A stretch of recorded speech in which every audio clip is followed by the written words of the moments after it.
ഹൈദരാബാദ് ആസ്ഥാനമായുള്ള centre for high energy systems and science വഴി നമ്മുടെ ഇന്ത്യയുടെ പ്രതിരോധ ഗവേഷണ വികസന സംഘടന അഡ്വാൻസ്ഡ് ഡയറക്ടർ എനർജി ആയുധങ്ങളുള്ള രാജ്യങ്ങളുടെ ഒരു എലൈറ്റ് ഗ്രൂപ്പിലേക്ക് ഇന്ത്യയെ എത്തിച്ചിരിക്കുകയാണ്. ഈ നൂതന സാങ്കേതിക വിദ്യ എന്താണെന്ന് ചോദിച്ചാൽ കണികാഭ്യം ആയുധങ്ങൾ വികസിപ്പിച്ചുകൊണ്ടാണ് ഇന്ത്യ ഇപ്പോൾ ഈ എലൈറ്റ് ഗ്രൂപ്പിലേക്ക് എത്തിയിരിക്കുന്നത്. എന്താണ് ഈ സാങ്കേതിക വിദ്യ എന്ന് നോക്കിയാൽ ഡ്രോണുകൾ, മിസൈലുകൾ, ഇലക്ട്രോണിക് സംവിധാനങ്ങൾ എന്നിവ ഉൾപ്പെടെയുള്ള വിവിധ ലക്ഷ്യങ്ങളെ അതീവ കൃത്യതയോടെയും വേഗതയോടെയും നിർവീര്യമാക്കുന്നതിന് ഉയർന്ന ഊർജ്ജമുള്ള കണികാരശ്മികൾ ഉപയോഗിക്കുക എന്നതാണ് ഈ സാങ്കേതിക വിദ്യ.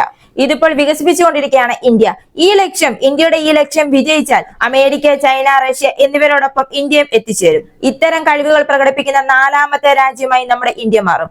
ആത്മനിർഭർ ഭാരത് സംരംഭത്തിന് കീഴിൽ പ്രതിരോധ നവീകരണത്തിൽ ഒരു പ്രധാന കുതിച്ചുചാട്ടം തന്നെയാണിത്.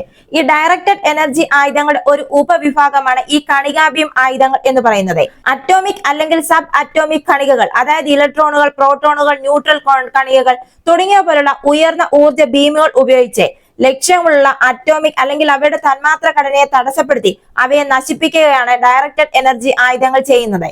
ഇതിന് വിപരീതമായി കണികാ ബീമുകൾ പ്രകാശത്തിനടുത്തുള്ള വേഗതയിൽ ഗതികോർജ്ജം നൽകുന്നു. അതായത് അമിതമായി ചൂടാകുന്നതിന് വേണ്ടി ലക്ഷ്യങ്ങളെ മുറിക്കുന്നതിനോ സാന്ദ്രീകൃത പ്രകാശത്തെ ആശ്രയിക്കുന്ന ഈ കണികാ ബീമുകൾ പ്രകാശത്തിനടുത്തുള്ള വേഗതയിൽ ഗതികോർജ്ജം നൽകുന്നു. ഇത് വിനാശകരമായ ഘടനാപരമായ പരാജയത്തിന് കാരണമാകും. ഇതുമല്ലെങ്കിൽ വൈദ്യുത കാന്തിക പൾസുകൾ, അതായത് EMPകൾ വഴി ഇലക്ട്രോണിക് സിസ്റ്റങ്ങളെ പ്രവർത്തനരഹിതമാക്കുന്നു. ഇതുമൂലം കുറഞ്ഞ അന്തരീക്ഷത്തിൽ അല്ലെങ്കിൽ കഠിനമായ ലക്ഷ്യങ്ങളിലേക്ക് തുളച്ചു കയറാനുള്ള കഴിവ് ഇവരുടെ ഒരു സൈദ്ധാന്തിക നേട്ടമായി കാണുന്നു. ഇത് മിസൈലുകൾ, വിമാനങ്ങൾ, ഉപഗ്രഹങ്ങൾ എന്നിവയെ നേരിടാൻ അനുയോജ്യമാക്കുന്നു. ഇപ്പോൾ ഇത് വികസിപ്പിച്ചുകൊണ്ടിരിക്കുന്ന ചെസ്, അതായത് ഉയർന്ന ഊർജ്ജ സംവിധാനങ്ങളെ ശ്രദ്ധ കേന്ദ്രീകരിക്കുന്ന ഒരു പ്രമുഖ ലബോറട്ടറിയാണ് DRDOയുടെ ഈ ചെസ്. ഇത് ഇന്ത്യയുടെ DEW പ്രോഗ്രാമുകളിൽ മുൻപന്തിയിലുമാണ്. 2025 ഏപ്രിൽ 13 ആന്ധ്രാപ്രദേശിലെ കുർണൂലിൽ മാർക്ക് 2 ലേസർ അധിഷ്ഠിത DEWയുടെ വിജയകരമായ വികസനം ഉൾപ്പെടെ വളരെയധികം നേട്ടങ്ങളാണ് ഇവർ നേടിയെടുത്തിരിക്കുന്നത്. 30 കിലോവാട്ട് ശേഷിയുള്ള ഈ ലേസർ സിസ്റ്റം 5 കിലോമീറ്റർ വരെ ദൂരത്തിൽ ഫിക്സ്ഡ് വിങ് ഡ്രോണുകൾ, സ്വാം ഡ്രോണുകൾ, നിരീക്ഷണ സെൻസറുകൾ എന്നിവയെ നിർവീര്യമാക്കാനുള്ള കഴിവ് പ്രകടമാക്കി. നൂതന ലേസർ DEW കഴിവുള്ള തെരഞ്ഞെടുത്ത രാജ്യങ്ങളുടെ കൂട്ടത്തിൽ അങ്ങനെ ഇന്ത്യയെ ഉൾപ്പെടുത്തി.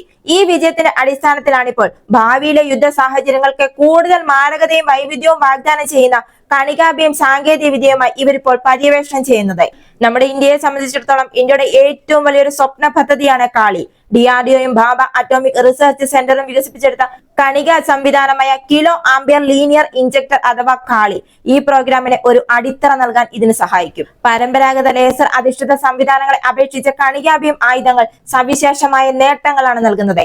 വേഗതയും കൃത്യതയും കണികാരശ്മികൾ പ്രകാശത്തോടൊത്ത വേഗതയിൽ സഞ്ചരിക്കുന്നു. കുറഞ്ഞ ലീഡ് സമയം ഉപയോഗിച്ച് തൽക്ഷണ ഇടപെടൽ സാധ്യമാക്കുന്നു.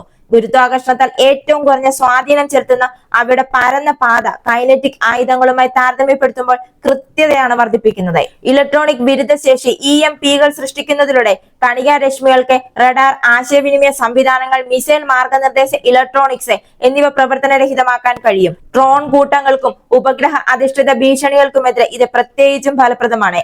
മിസൈൽ വിരുദ്ധ, ഉപഗ്രഹ വിരുദ്ധ റോളുകൾ, ചൈനയുടെ J-20 സ്റ്റെൽത്ത് ഫൈറ്ററുകൾ, ഉപഗ്രഹ വിരുദ്ധ ആയുധങ്ങൾ തുടങ്ങിയ ഉയർന്നു വരുന്ന ഭീഷണികളെ നേരിടാൻ ബാലിസ്റ്റിക് മിസൈലുകൾ, ഹൈപ്പർസോണിക് ഗ്ലൈഡ് വാഹനങ്ങൾ, ഉപഗ്രഹങ്ങൾ എന്നിവയെ നിർവീര്യമാക്കാനും ഈ കണികാ ബീമുകൾക്ക് കഴിയും. അതേപോലെ തന്നെ ന്യൂട്രൽ കണികാ ബീമുകൾക്ക് ബഹിരാകാശത്തെ ന്യൂക്ലിയർ വാർഹെഡുകൾ വരെ കണ്ടെത്തി നാശരഹിതമാക്കാൻ കഴിയും. ഇതിന്റെ ചെലവിനെ പറ്റി പറയുകയാണെങ്കിൽ ലേസർ ഡ്യൂകളെ പോലെ കണികാ ബീം ആയുധങ്ങൾക്ക് ഭൗതിക വെടിമരുന്ന് ആവശ്യമില്ല. അതുകൊണ്ട് തന്നെ ഇത് ലോജിസ്റ്റിക്സ് ചെലവ് കുറയ്ക്കുന്നു. നമ്മുടെ ഇന്ത്യയുടെ 5ാം തലമുറ സ്റ്റെൽത്ത് യുദ്ധവിമാനമായി AMCA ഓൺബോർഡ് മിസൈൽ പ്രതിരോധത്തിന് കണികാഭ്യം സാങ്കേതിക വിദ്യയിൽ പ്രയോജനം നേടാം. അതേപോലെ തന്നെ ഉപഗ്രഹത്തിൽ ഘടിപ്പിച്ച കണികാ ബീമുകൾ പോലുള്ള ബഹിരാകാശ അധിഷ്ഠിത ആപ്ലിക്കേഷനുകൾക്ക് 2035ഓടെ ബഹിരാകാശ അധിഷ്ഠിത ലേസറുകൾക്കായുള്ള DRDOയുടെ കാഴ്ചപ്പാടുമായി പൊരുത്തപ്പെടുന്ന തരത്തിൽ ഇന്ത്യയുടെ ബഹിരാകാശ ആസ്തികൾ സംരക്ഷിക്കാനുള്ള കഴിവ് വർദ്ധിപ്പിക്കാനും കഴിയും. ഇന്ത്യയുടെ പ്രതിരോധ മേഖലയ്ക്ക് ഒരു വമ്പൻ മുതൽക്കൂട്ട് തന്നെയാണ് ഈ വികസനം. ഇതുപോലുള്ള പ്രതിരോധ വാർത്തകൾക്ക് വേണ്ടി മറക്കാതെ തന്നെ ഈ ചാനൽ ഒന്ന് സബ്സ്ക്രൈബ് ചെയ്യുക.